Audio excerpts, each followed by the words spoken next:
Good morning and welcome to Family Jewels. I'm Colton Bartell, graduate gemologist here at Suzann's Custom Jewelers, and the partner in crime here will be here in a little bit, but we've been busy this morning, so we're a little bit late getting started, about 20 minutes behind. But anyway, we've got an interesting video to share with you guys this morning. Something that's come up in the past with having a lot of friends that are in the military and getting deployed overseas. A subject that's come up several times has been buying while deployed, and a lot of the ones that have been asking these questions have been deployed to Afghanistan. And from a gemology standpoint, Afghanistan has a lot to offer. There are a lot of different minerals and gems that are mined or can be found in Afghanistan and that region. However, there is a lot of scams and stuff that are going on there, especially with our U.S. military and other allied military that's in the area that may be on base or going through some of the villages and stuff over there. So we wanted to give you guys a little bit of a, crash course tutorial on buying while deployed. And so it's something that can be fun, can be exciting, and we've seen some awesome stuff come back from those that are deployed. But we've also seen some stuff that wasn't so good, some stuff that was faked, synthetics, stuff that was treated, stuff that was just outright lied about, basically. So we want to kind of give you guys a little bit of a heads up if you are deployed or going to be deployed, or know somebody that is and is looking to buy some gemstones or jewelry while deployed. And we know a lot of times these guys are allowed on base, set up a little shop or something, or there's basically like a little marketplace nearby a base that the soldiers on downtime can actually go and browse through and purchase from those in that area. So one of the more common stones that gets found over there is going to be lapis. A lot of that you're going to find over there, I know maybe around Kandahar and stuff like that. We've had a couple of friends that were stationed there that did end up getting some good pieces of lapis. They bought rough, which was actually kind of nice because that stuff was easy to tell if it was dyed or not, because a lot of that you're going to find the dye sitting in that host rock, and it's pretty much a dead giveaway. It was kind of medium quality stuff. Good morning, Myrtle. Thank you for watching. But can be fun to purchase that stuff and send it back here to the States and have it cut. Some other stuff that gets found over there that sometimes gets faked or maybe enhanced in some ways is aquamarine and topaz. So we've seen some really nice topaz come back, mainly like golden imperial stuff that's been really nice. But whenever we've had some of that come back and it was actually sold to the soldiers as topaz, it was actually a mineral known as sphalerite. Can have very similar colors and everything, can be nice and bright, but has very low hardness and has a little bit of a color dispersion issue in that it kind of shows a lot of the rainbow colors that topaz normally doesn't do. Normally, whatever the body color of the topaz is, that's the color that's going to get returned back to your eye, and then white light. It doesn't really break up the light into spectral colors, and sphalerite does. It almost has like a rainbow effect. It's kind of like oil on water kind of thing going on. But it's also really soft and really susceptible to scratching. And so we've had some of that come back and was actually sold to them as topaz. But again, there's a lot of these are going to be kind of hit and miss. But we wanted to give you some hints and some tips on buying some of this stuff while you're deployed. So, or if they bring it back and you're buying from the deployed. Yes, yes. So, some that's come up maybe a little bit more recently was ruby. So there is some ruby in that area, but not a lot. Not a lot, but there is a lot of synthetic stuff and a lot of glass-filled stuff and a lot of glass and imitation.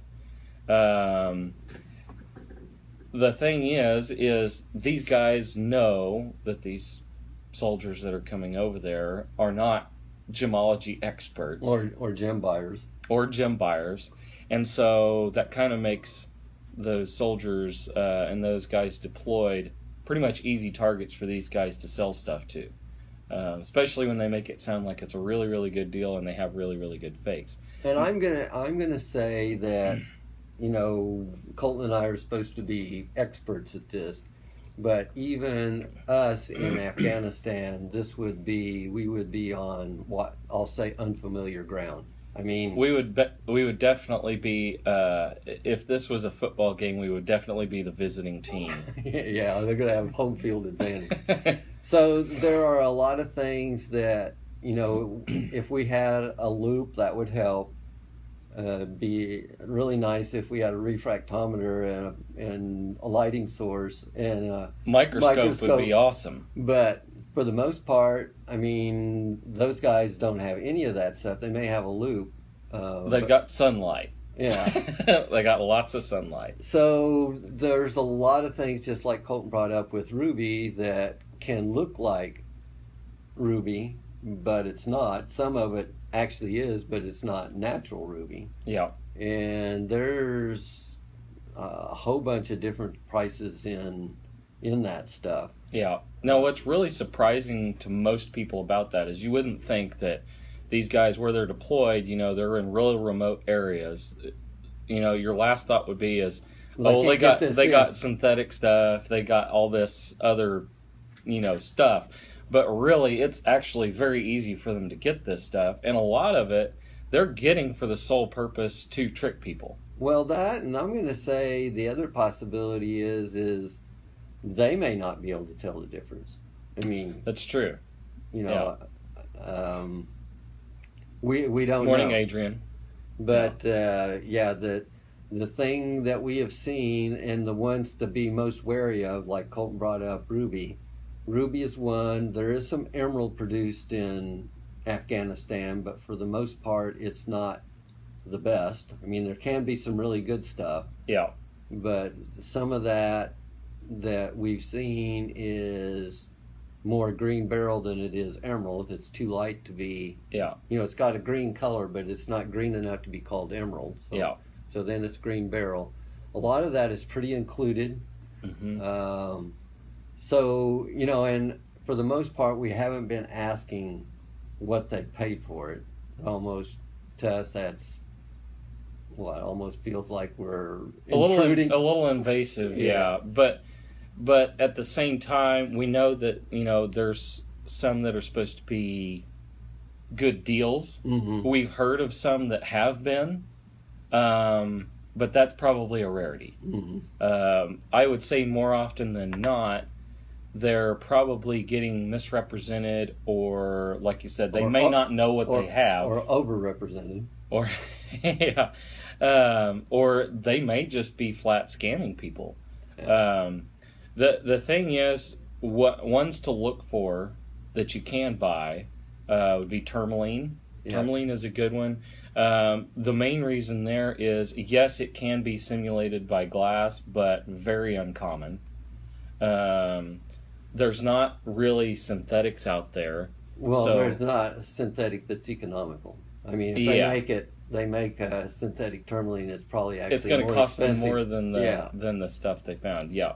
Some of the quartzes, You know, those are going to be pretty safe. You know, they're the big ones that I know are going to be over there that kind of get confused, and I kind of brought it up a little bit earlier, was aquamarine and topaz.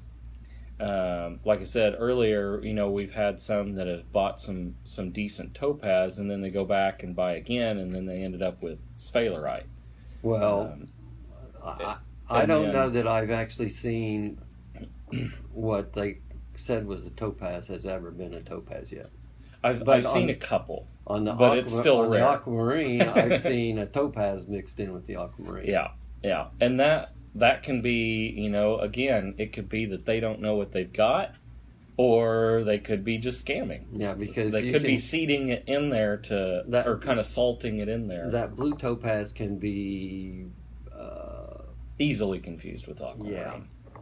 The other thing is, you know, aquamarine is somewhat pretty available in Afghanistan. Yeah. And they're gonna. I know one thing is that we had one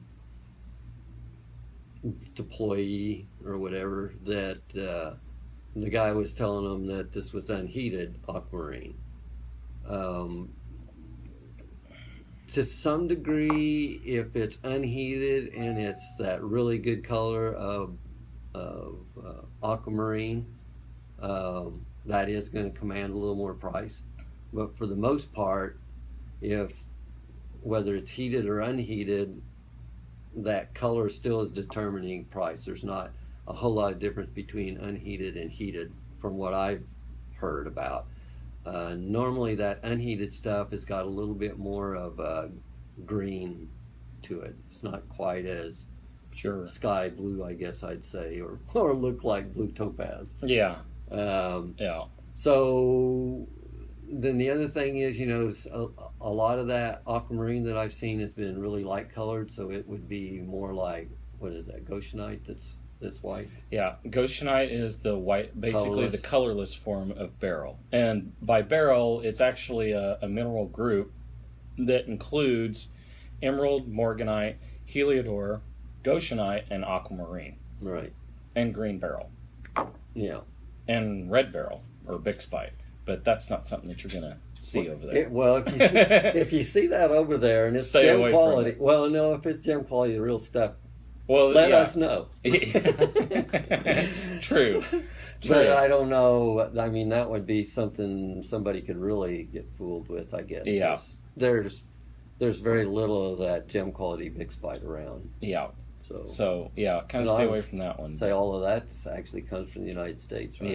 Yeah. So if they got that, they're not mining it there. No. But I'm going to say it seems like to me a lot of these gem dealers or whatever over there in Afghanistan maybe don't have quite as many, say, possible vendors that they'd have access to stones.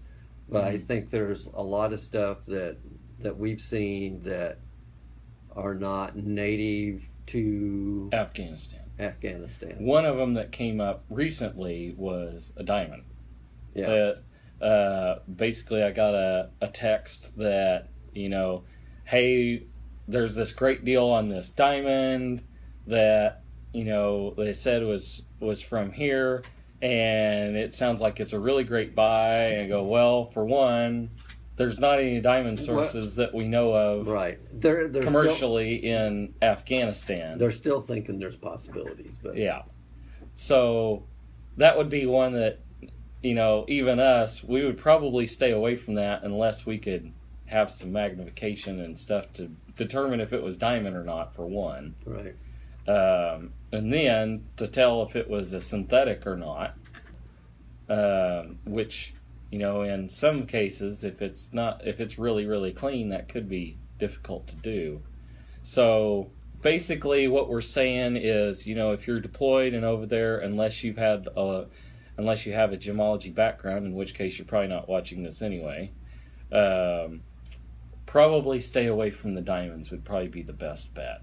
Well, the ones, we kind of got a list here of the ones that you should stay away from, and that'd be emerald, ruby and sapphire, spinel, which spinel can come in a lot of colors, and it's probably one of my one of my favorite stones, especially the red spinel. Yeah, just because, really bright. Yeah. Really bright. Topaz, yeah. kunzite. Now kunzite, with kunzite, probably the biggest threat to kunzite, other than, it's one of those that probably don't have a huge market for it. But the big deal is you're in an area that's really hot, really bright, and you're going to have to ship it a long ways. Leave it out in the sun a while. Kunzite does fade with sunlight, so it will actually eventually go colorless. Yeah. So if you can buy it really pink, if it gets left out somewhere or gets too much heat, you can have really colorless. You'll end up with a colorless stone. The other thing is it can be a little bit fragile, and so shipping it, long distances. I don't know that the shipping would be a big deal, but you'd have to pack it really well. They have to worry about even cutting. Yeah, it has to be treated a little bit differently because it has a couple directions of perfect cleavage or real easy cleavage. Yeah. So that means stay away from breakage. Stay away from the kunzite. And the ones that Colton brought up, like tourmaline, and the problem gets to be there is, you kind of need to know like blues and reds, and probably pinks are probably the best. Normally the greens are, I'm not trying to disparage the service or whatever, but it's kind of that army green, which is a little bit maybe too dark and brown, and then kind of a brownish green or whatever. So those are going to have lower prices. Yeah, and they're going to be, some of these guys are buying it and bringing it back and selling it. That's a real difficult sale for us. So I'm going to say that's somewhat would be a more difficult sale for them also. But you should be able to buy tourmaline like really clean. Yeah, because we can buy it really clean. The other thing when buying some of these stones too, especially these that are typically darker, sapphire and tourmaline especially, is if you're looking at the stone and you turn it and you can't get a good amount of light through it and you can't actually get a noticeable color then you probably want to stay away from it, because it's going to give a good indication of what it's going to be like cut. Now, if you hold it up, that's the other thing. A lot of what we've seen has been faceted or finished or cabochon. Yeah, it's been finished, but there are some that are buying rough. Yep. And supposedly, you can buy rough less, and they're going to say, well, you're buying right at the mine. Well, that may be true, but if you're an American, the first thing is all Americans are rich, so we're going to get a little more out of you, and if you don't know what the heck you're buying, we're going to get a lot out of you. Yeah. So buying rough, and I'm just going to give an experience, and I don't think they're listening, but I know of a vendor that when Vietnam first got opened up, they were producing some really nice ruby, not very big stuff, but really nice ruby. And so whenever finally the United States, there wasn't any trade barriers or whatever, these guys went in there and they were buying rough. They couldn't bring microscopes or anything. I think the only thing they had was a loop, maybe a pin light. But I think if I remember like 20 to 30% of what they were buying that rough was red Jeep glass. Yep. So it was actually the tail lights out of American Jeeps. Yeah. So even those guys can get, it's difficult to tell. And then, you've got to have some experience in buying rough. I think really good rough I could figure out, but I say some of that other questionable stuff we'd probably just leave it alone. Yeah, we even have sometimes difficulty. We'll have customers or people walking off the street that's got rough, and if it's a red or a green or a blue or a pink stone, there's I mean, There's so many. the problem is we probably can't use our refractometer because we're not going to get a smooth enough surface on crystal. So we kind of have to look at how the crystal is formed. And then maybe inclusions that are in it. Yeah. I mean, there's ways to tell, but in the position that somebody being deployed is in when buying that stuff, it's near impossible. Checking clean. It would have to be one of those situations where you were very well versed in what you were doing and had the right tools with you to. Yeah, because I don't think there's anybody that's got relatives over there. You know, you could maybe trust your relatives, but yeah. But for the most part, I mean, 99%. You know, the guys that are coming to the base or that's going to be near a base that's selling this stuff, you probably don't know at all. And if you do, it's almost a little bit like buying on the internet. I mean, they can say whatever they want and you can see it, but a lot of times it seems like to me that's been photoshopped because we've experienced it on some Ethiopian opal. Yep. The only reason we could tell that we got actually what we bid on was that it had the same shape, because I guarantee it didn't have the same color. Yeah. But basically what we're saying is, yes, it can be fun and exciting to make those purchases over there. Definitely don't take out a loan in order to do that. Have fun with it, but just be cautious and really just kind of look for some of those signs that we've kind of explained a little bit. And if you guys do have questions, even if you are currently deployed and you've got some questions about some of that stuff, feel free to send us a message or email us, and we'd be glad to help you to the extent that we can from this distance anyway. Yeah. Because we do know a lot of people that are deployed currently and do see a lot of this stuff going on either on base or near base. So we want you guys to have fun when buying this stuff, and it would be awesome if you do get a good buy, and we'd love to help you out with that. So again, send us a message or email us, and we'd be glad to help you out. If you can take pictures and send them, that's even better yet. But we have had in many cases where some friends that were deployed actually bought maybe a small piece of what they were looking at and sent it back to us to get verified, and we can do that as well. So we're always happy to help out our military, and we are very thankful for you guys that are deployed, and we just want to express our gratitude and thanks for your service. And we want you guys, whenever you have those opportunities, have fun with it.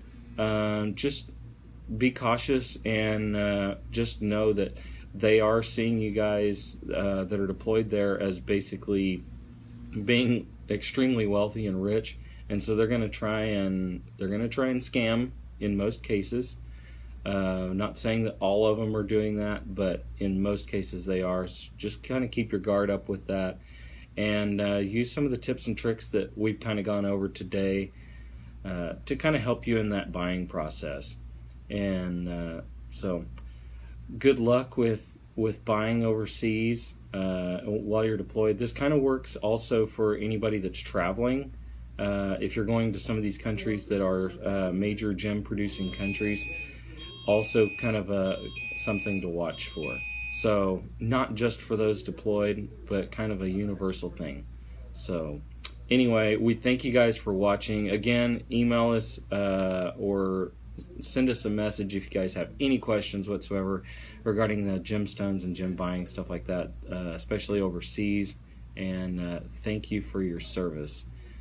We really, really do appreciate it.